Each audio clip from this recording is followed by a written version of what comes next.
5, 4, 3, 2, 1. Assalamualaikum warahmatullahi wabarakatuh. Bertemu kembali dengan agenda belajar kita. Kali ini agenda belajar kita akan membahas submateri posisi titik terhadap titik acuan. Ini merupakan bagian daripada bab sistem koordinat.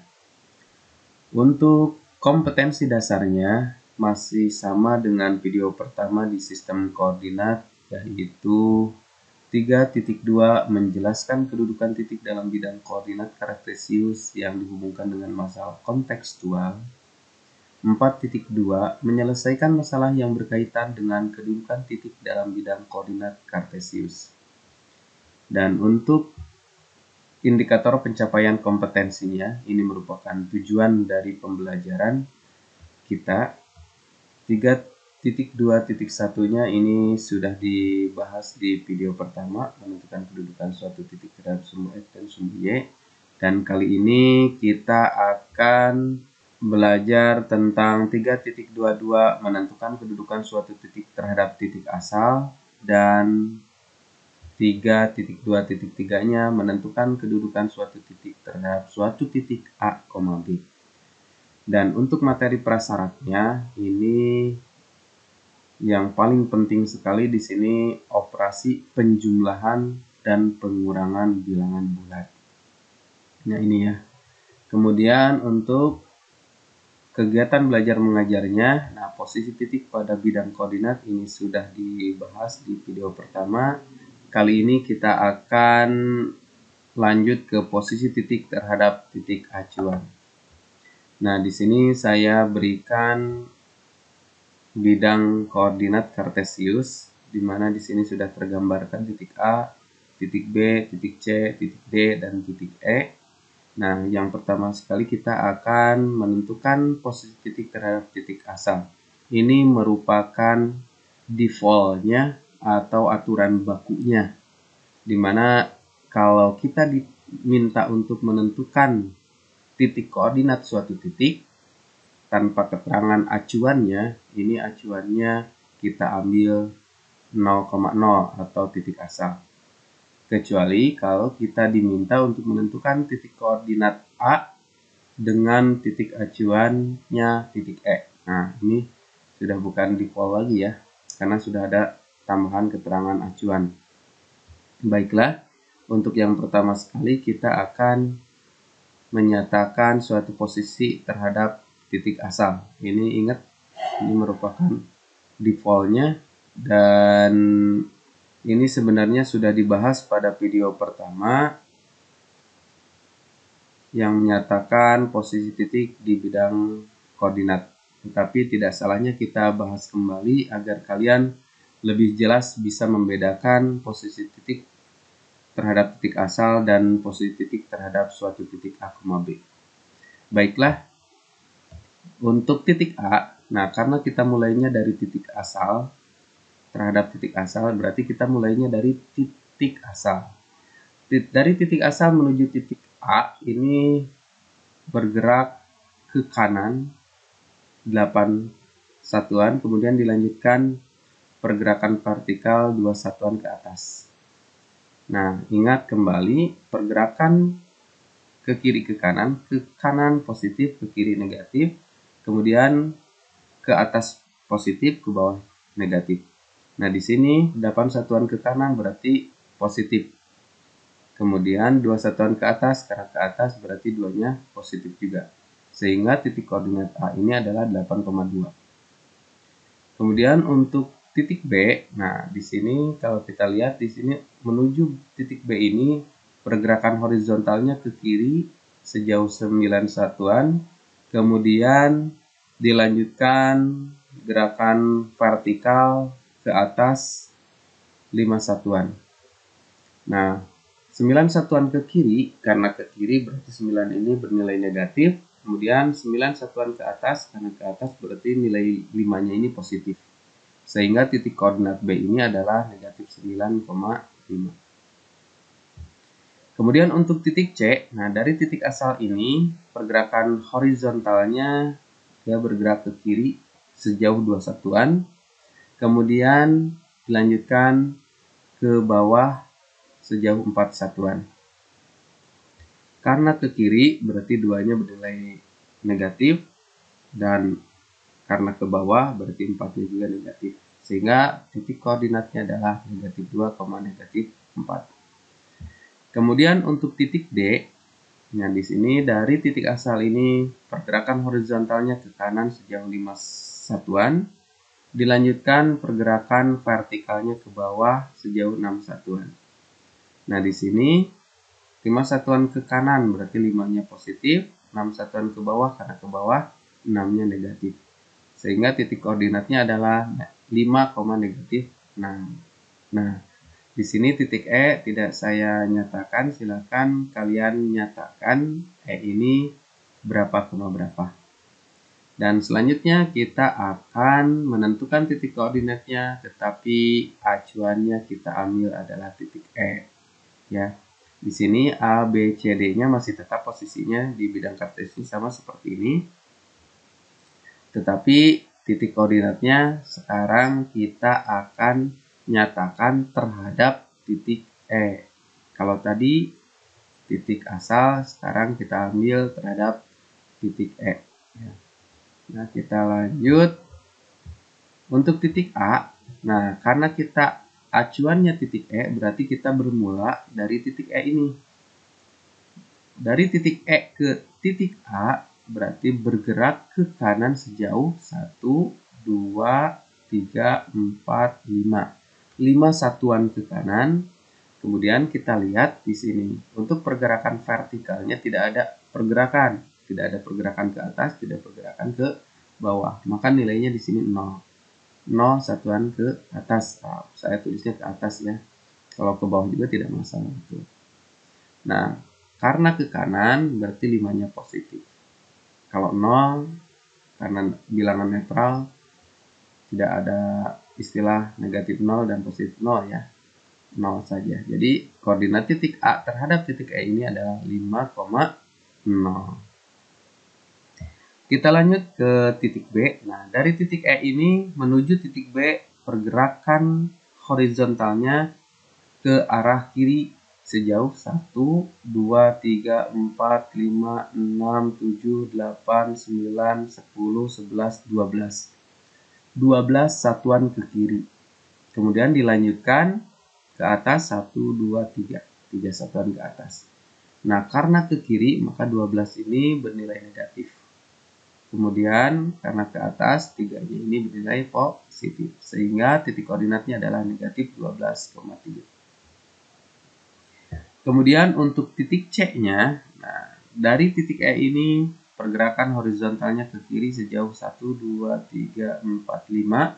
5 satuan ke kiri. Kemudian pergerakan vertikalnya ke bawah sejauh 1, 2, 3, 4, 5, 6. 6 satuan ke bawah. Karena ke kiri maka 5-nya negatif. Karena ke bawah 6-nya berarti negatif juga. Sehingga titik C ini koordinatnya negatif 5, negatif 6. Nah, selanjutnya titik D. Dari titik E ini menuju ke titik D ini pergerakan horizontalnya 2 satuan ke kanan. Kemudian dilanjutkan ke bawah 1, 2, 3, 4, 5, 6, 7, 8. 8 satuan ke bawah.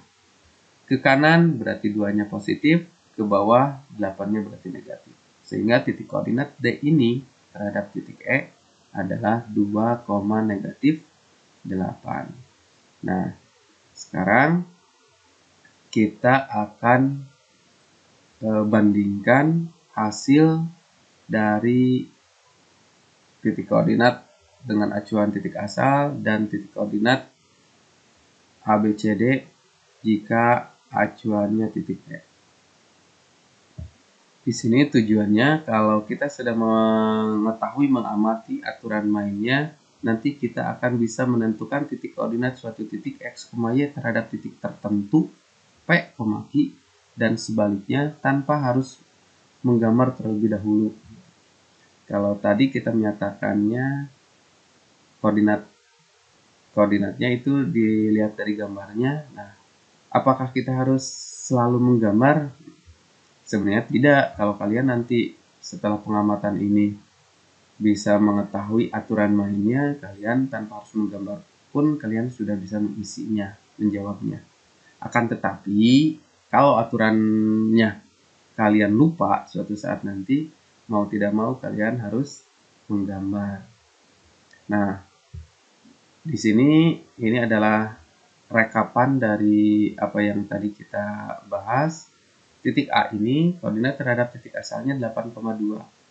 Tetapi ketika acuannya kita ganti titik E, maka koordinat titik A ini berubah menjadi 5,0. Ya. Kemudian titik B juga sama, asalnya negatif 9,5 kalau acuannya titik asal, tetapi ketika acuannya kita ganti ke titik E, ini menjadi negatif 12,3. Kemudian titik C juga sama, titik D juga sama, seperti ini. Nah, sekarang pertanyaannya, untuk menentukan kolom yang ini, nah, tanpa harus menggambar, apakah kita bisa? Nah, tentunya bisa. Tolong amati sekarang. 8,2, kemudian hubungkan dengan 3,2, menjadi 5,0. Kira-kira ada aturan tertentunya enggak? Nah, supaya lebih khusus lagi, saya kasih arahan dari satu-satu ya dilihatnya. Kita absis dulu, nilai X dulu. 8 dengan 3. Kira-kira jadi 5, operasi apa yang berlaku? Kemudian, untuk ordinatnya atau nilai Y-nya, 2 ke 2, nah, menjadi 0. Operasi apa yang berlaku? Nah, saya yakin kalian bisa menebaknya. Nah, silahkan tebakan itu berlaku enggak untuk titik B. Dari negatif 9, kemudian hubungkan dengan 3, hasilnya menjadi negatif 12. Kemudian, untuk koordinatnya 5 dihubungkan dengan 2 menjadi 3. Saya yakin dari 2 titik ini saja kalian sudah akan ada keyakinan ini operasi apa yang berlaku. Nah, C dengan D juga sama ya, silakan untuk dicek. Dan ternyata kalau jawaban kalian, oh ternyata dikurangi. Nah, itu berarti jawabannya tepat sekali. Untuk menentukan titik koordinat terhadap suatu titik, nah ternyata tinggal dikurangi saja. 8 dikurangi 3, hasilnya 5. Untuk koordinatnya 2 dikurangi 2, hasilnya 0. Sama ini pun untuk titik B. Negatif 9 dikurangi 3. Nah, ini pengurangan bilangan bulat nih. Negatif 9 dikurangi 3. Artinya, hutang 9 berhutang kembali 3. Maka hutangnya bertambah nih. Menjadi 9 dengan 3, 12. Nah, jadi hutangnya 12. Atau negatif 12. 5 dikurangi 2 jadi 3. Nah, ternyata dikurangi ya. Nah, seperti itu. Sehingga untuk titik E nih, jika kita diminta titik E 3,2 terhadap titik E itu sendiri, ini koordinatnya berapa koma berapa. Tinggal dikurangi saja. 3 dikurangi 3. Berarti absisnya 0. 2 dikurangi 2. Berarti ordinatnya juga 0. Berarti 0,0. Nah, kalau kita bayangkan pun dari titik E menuju titik E. Nah, dari 3.2 menuju 3.2. Ada pergerakan nggak? Enggak, karena diam di situ dari titik E ke titik E. Jadi pergerakan horizontalnya 0. Karena tidak ada pergerakan sama sekali ke kiri ke kanan, tidak ada pergerakan. Kemudian ke atas ke bawah pun ya 0 karena tidak ada pergerakan ke atas ke bawah. Jadi 0,0. Nah, itu. Atau kalau tadi dengan aturan ya 3 dikurangi 3, 0, 2 kurangi 2, 0. Sekarang gimana kalau seandainya justru yang diminta adalah posisi asalnya terhadap titik asal ya, koordinat titik asal. Nah, kalau tadi ditanya yang ini, itu operasinya dikurangi. Nah, sekarang kalau ditanya kebalikannya di sini, ya asal kebalikan dari pengurangan apa? Penjumlahan, ya tinggal dijumlahkan saja. Kalau arahnya ke sini, 7 ditambah 3, 10. 4 ditambah 2, 6. Ya. Nah, berarti di sini sebenarnya adalah 10,6. Ya. Jadi kalau dari sini ke sini ditambah, dari sini ke dari sini ke sini dikurangi, kalau dari sini ke sini yang ditanyanya ini itu ditambah. Nah, sekarang ini sudah kita perumum suatu titiknya, ini sudah umum x, y. Ditanya yang ini. Nah, karena titik acuannya 3,2 ya di sini tinggal jawab saja, kita tulis x dikurangi 3. X dikurangi 3, X-nya berapapun. Nah, silakan bebas. Kalau titiknya misalkan 3,2 berarti X-nya 3, Y-nya 2 gitu ya. Nah, untuk ordinatnya berarti Y dikurangi 2. Jadi di sini adalah X kurangi 3, Y kurangi 2. Nah, ini. Untuk titik G-nya, untuk titik H-nya, nah arahnya dibalik. Kalau ditanya yang ini tadi ditambah, berarti di sini absisnya P ditambah 3. Nah, di sini P plus 3. Untuk koordinatnya Q ditambah 2.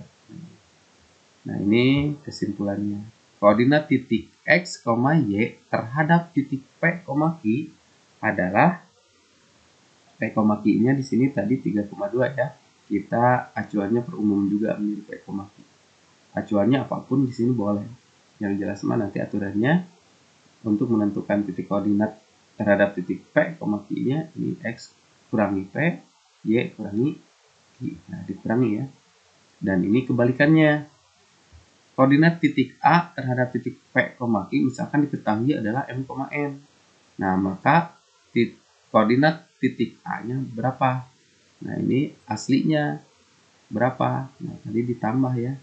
Berarti M plus P, N plus Q. Nah, seperti itu. Jadi, dengan tahu aturan seperti ini, kalian sebenarnya tidak harus menggambar dulu bidang koordinatnya. Nah, ini kalau sudah tahu. Tetapi untuk lebih meyakinkan, saya kira lebih aman kalau kalian menjawab selalu digambar terlebih dahulu. Baiklah, kita lanjutkan. Nah, ini adalah latihan untuk menguji pemahaman kita di pembelajaran video kali ini. Di sini latihan 2.2 ada sebuah bidang koordinat. Di sini ada titik A, B, C, D, E, F, G, H, I, J, K, L, M. Ini menunjukkan aliran sungai yang melewati beberapa titik dalam bidang koordinat di sini. Yang A diminta coba sebutkan 5 koordinat titik-titik yang dilalui aliran sungai tersebut. Nah, silakan bebas di sini. Titiknya sudah banyak, tapi yang diminta adalah 5 saja. Nah, tetapi yang diminta adalah koordinatnya. Nah, ini 5 koordinat titik-titik yang dilalui aliran sungai tersebut. Di sini tidak ada keterangan acuannya terhadap apa. Nah, maka ini berlaku defaultnya, aturan bakunya, yaitu terhadap titik asal. Untuk B-nya, nah di sini sudah ada keterangan, sebutkan koordinat titik A, B, C, D terhadap titik G. Nah, sudah ada keterangan tambahan terhadap titik G. Berarti tidak berlaku aturan bakunya, tapi sudah ada keterangan. Jadi terhadap titik G-nya di sini. G ke A. Nah, ya silahkan kerjakan. Yang C-nya juga sama, sebutkan koordinat titik E, F, G, H, tapi terhadap titik J. Nah, dari titik C nanti untuk mencari E. Dari titik J ke E, seperti apa. Silakan kerjakan di buku latihan, kemudian kalian setorkan kepada ibu bapak guru kalian di sekolah dan bahas bersama-sama. Terima kasih sudah menonton, mudah-mudahan video ini bermanfaat buat kita semuanya. Billahi taufiq wal hidayah. Wassalamualaikum warahmatullahi wabarakatuh.